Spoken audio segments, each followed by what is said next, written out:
Hello 啊，大家好啊，歡迎翻到嚟 Life Chat Studio。咁今日咧，我哋嚟呢個閒聊系列第3集啦。咁今集講乜嘢咧？今日講2次啦，我俾 MH 賽嘅故事啦。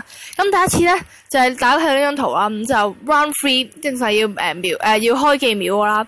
咁咧正常頭2關我儲記嘅，但係咧話說咧，我本身係轉到啱即係轉咗第一關我轉咗1 set 暗珠咁，就應該可以剩翻1隻俾我儲記啊。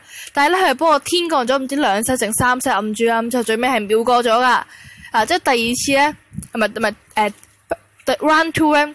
我本身咧係諗住儲記啊嘛，殺咗1隻先，之後咧佢都可以幫我天降，之後秒埋，但係頭2關係剪過咗，即係第3關咧入到去魔人爭 CD2 啦，咁佢有 CD2 咁，最後咧我係死咗啦。咁咧如果佢唔天降嗰啲暗珠咧，我應該咧係有攞多隻紅心皇后咯。係啦，咁就第一次啦，呢個第一次俾 MH 賽嘅故事。咁第2次係咩故事咧？第2次咧就係咧呢幅圖啦。呢幅圖咧大家睇到啦，長晒暗珠係算多嘅。我呢關係開咗暗希啦，即係魔羊呢個係開咗魔羊同埋坦記啦，咁正常係夠秒噶。但係咧唔知點解咧，我係爭好似啱啱咧轉錯咗，即係轉一粒珠爭嗰0.1秒，我轉咗嗰粒珠，我就可以贏咗呢個紅心皇后佢啦。咁就係啦，最後咧都係死咗啊。咁咧其實呢個都唔好關 MH 事嘅，唔好理我就賴佢啦。咁就佢天降正一 combo 咪得咯。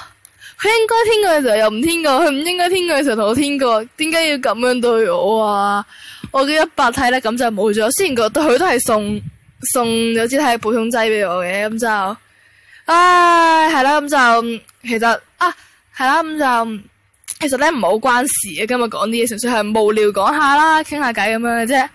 係啦，咁啊最後咧我要做啲嘢啦，咁就係咧呢個咧係啦，就係呢個啦，宣傳我嘅 IG， 咁就啦係啦，希望大家 follow 啦，因為咧呢個出咧會快過我平時拍片啦，拍片比較少拍什麼啲嘢，一拍完之後要用手機剪片啦，咁就比較懶啦，手機同埋冇乜位俾我拍片啦，咁所以就大家 follow 呢個 IG 嘅話咧，咁就係啦，可以即係多啲，即係我出片前一定放咗 IG 先嘅，咁就點到 IG 先，同埋多啲嘢啦，咁就係啦。如果大家中意呢影片，可以 like 同埋 subscribe 我哋啦。